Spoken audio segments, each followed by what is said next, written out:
What's up, everybody? Welcome back to the Homie Hangout, where we help others move in excellence. And I had to take a video down. I mean, I guess I didn't have to, but it was the right thing to do. And so, rather than folks speculate and guess about why, I figured I would let you guys know, and then unpack some stuff right from that video.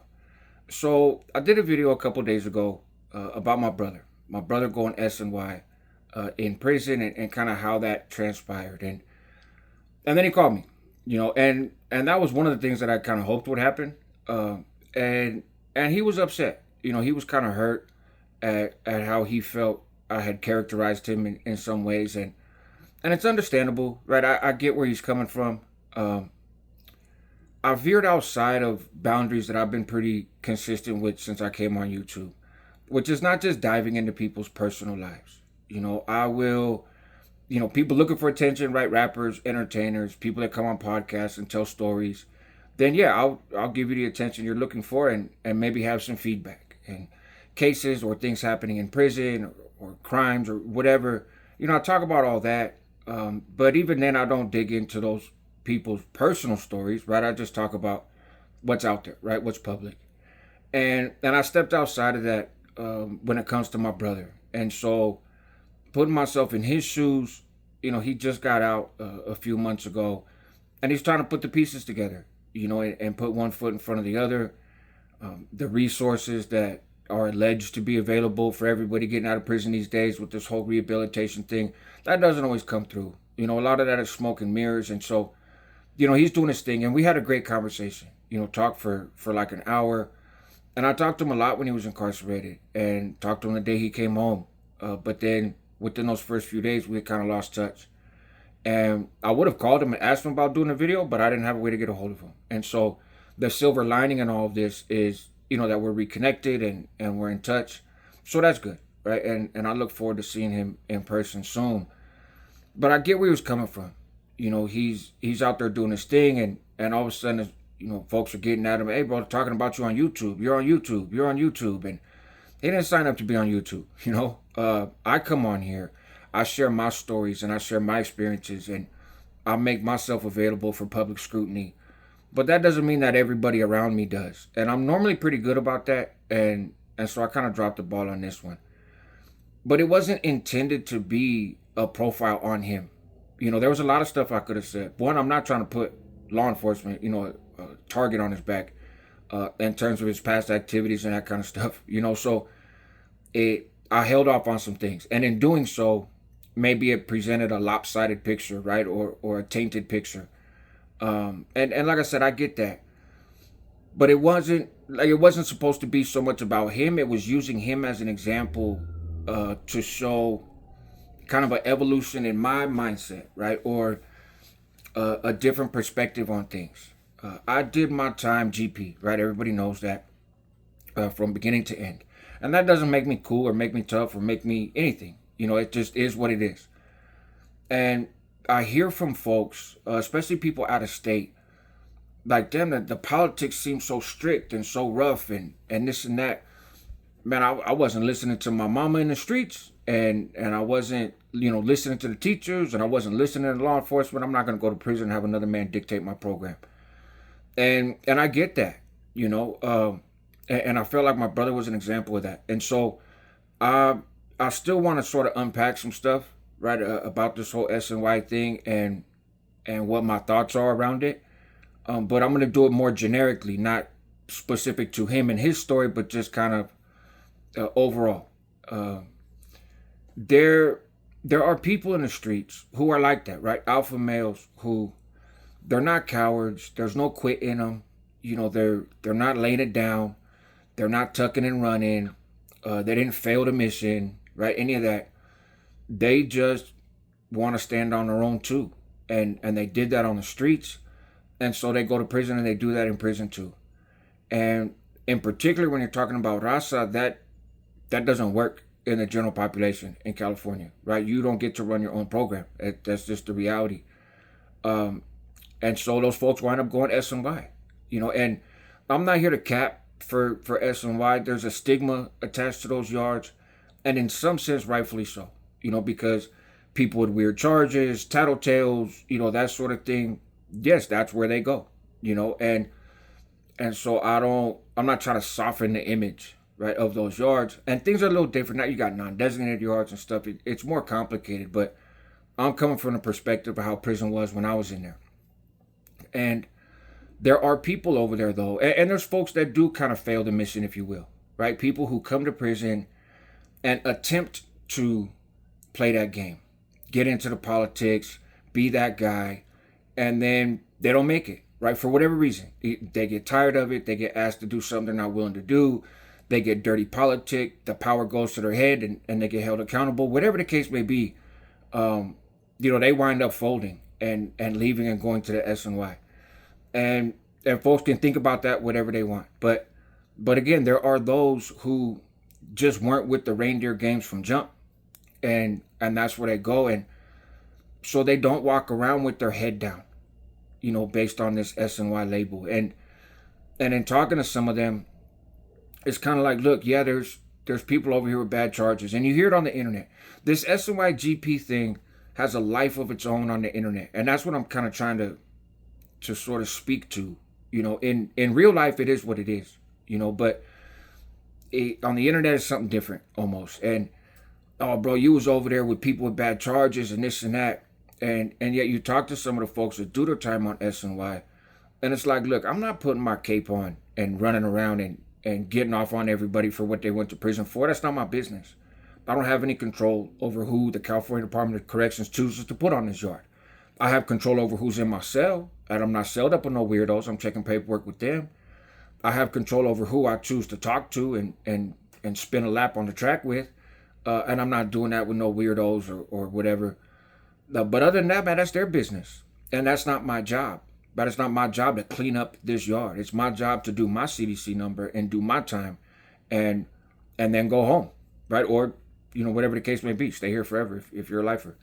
And I didn't really get that, because I was conditioned with the GP view of SNY, of all these dudes, like guilt by association, right? You're all trash, you're all this. And again, I'm not making excuses for people that have done foul stuff, but what I'm saying is not everybody over there has done foul stuff. And if you're in the streets, particularly, if you're brown, right, in the state of California, and if you're in the streets and you're running amok and you're committing crimes, you're going to wind up in prison, most likely, right? It's normally what happens. And you're going to have a choice, and there's people who feel that the GP way is wrong. Like, bro, how you gonna go there and let some dude from some city you've never heard of and some guy you've never met in your life put a knife in your hand and tell you, hey man, that person needs to go do it, right? Or, hey, I need you to wake up at this time and I need you to do this many burpees and I need you to write this essay and I need you to, and why are you letting all these people run your program? Like, you weren't listening on the streets. What is this? And the gang stuff in the streets kind of conditions you a little bit, to be prepared for that, but even then, depending on the neighborhood that you come from, it may not be that way. You may not have a shot caller in your neighborhood or whatever else. And so you go to prison, you're going to have to adjust. And not everybody is willing to make that adjustment. And again, it doesn't make them a bad person. It doesn't make them a coward or anything else. They're just not willing to do that. And if you're not willing to do that, then you're not going to stay in the general population. And now you got some choice on how you leave the general population, right? But there are dudes that just get off and move on, and they're over it. And so they don't walk around, like I said, with their head down, because they don't, there's nothing for them to be ashamed of. Hey, I stand on my own 2 feet, and it is what it is.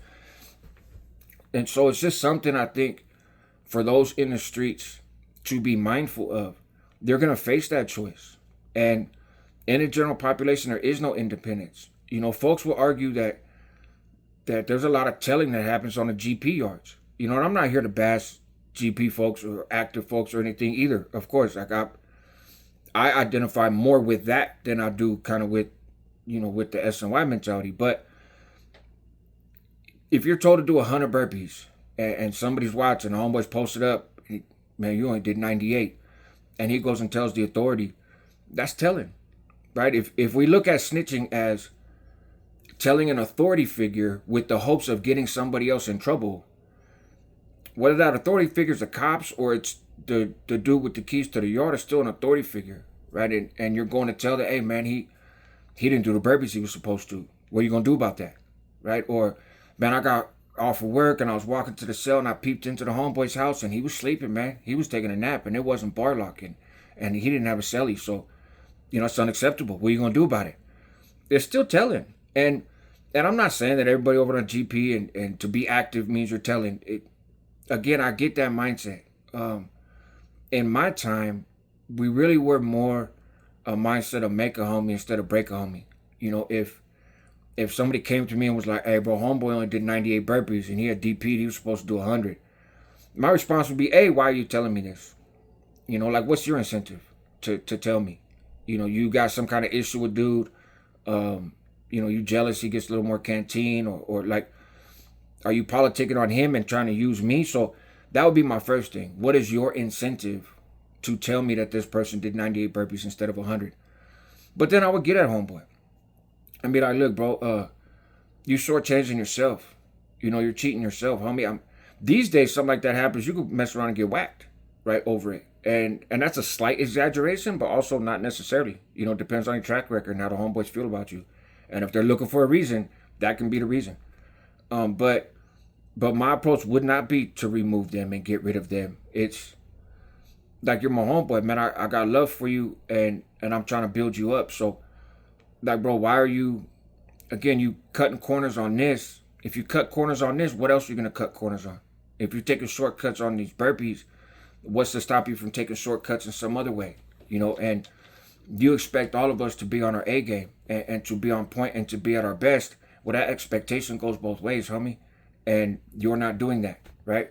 So there's different ways to go about stuff, right? And in my time, it was more building people up than, oh man, whack them, let them go. And so some people just ain't with that, right? And so it's not so cut and dry. I guess that's the point. It's not so neat. There's a lot of propaganda both ways, right? There's folks on the S&Y side that are like, all the actives are just, bloodthirsty and politicking and they're shady and they're this and they're that. And that is not the case, right? There are plenty of people that are active and are in the mix that will try to lift you up and will look out for you and will give you the shirt off their back. And they're not trying to find a reason to get you off the yard. And they will sacrifice on your behalf. And they believe in something bigger. We can argue whether that's, a good thing or not, but it is what it is. And they are a part of a machine, and they do their part in that. And they do it with integrity and admirably, and more power to them, right? Not everybody on the active side is trying to pencil whip everyone, On the flip side, not everybody on the S&Y side is some coward that didn't make the cut, or some dude that, got weird charges with women or children, or told on everybody. It's a mixed bag on both ends. And so when you hear this stuff on social media, I think people paint with a pretty broad brush sometimes, and that's just not reality. As people, we're complicated, and we all have our own story, and we all have our own experiences. I'm very thankful I'm not in prison anymore. I don't need to evaluate people based on an active mindset, and when I wasn't there, that's how I evaluated people, and the residue of that stuck, for a long time. It's not like that anymore, right? And if you're not in prison, you should have to think that way. And I know a lot of folks that went, in prison, they wound up on the S&Y, they got removed, they got deemed, whatever, they're no good. But in their neighborhood, they're moving around freely. They're moving around freely, they're welcome, they're embraced, because the people that they grew up with know what kind of person they are, and they're not going to change their view of their childhood friend because some anonymous person in prison said you're not welcome out here anymore. Prison and the streets are two different places, right? They're two different worlds. And those lines get blurred a little bit, right? With folks coming home and trying to push lines on the streets as if they're in prison. And if you're in the streets and you're living in a way that you think you're going to end up in prison, then you should probably behave in a way that sets you up for success, whatever that looks like to you when you go to prison, right? Like, you should be mindful of it. But at the end of the day, it's two different environments, it's two different worlds, and sometimes these social media conversations can kind of confuse and conflate things. So that's really where I was going with it. Like I said, kind of silver lining of it all is my brother reached out to me, and I love that dude, and he feels the same, and we had a great conversation. So there's no love lost, there's no animosity. It's I stepped a little too far, man, and putting him and his business on blast in the goal of making a bigger point and making a bigger illustration. So this is the video I probably should have done and just kind of left him anonymous. But there you have it. Help others move with excellence. That's what homies do. Help yourself at the same time because you're worth it. Help your community because they need you. And just stay out of prison and you don't got to worry about that shit, right? You don't got to worry about those labels or anything else. And if you're out, live your life, man. Live your life. At the end of the day, it's yours, right? And you only got one. So you guys take care.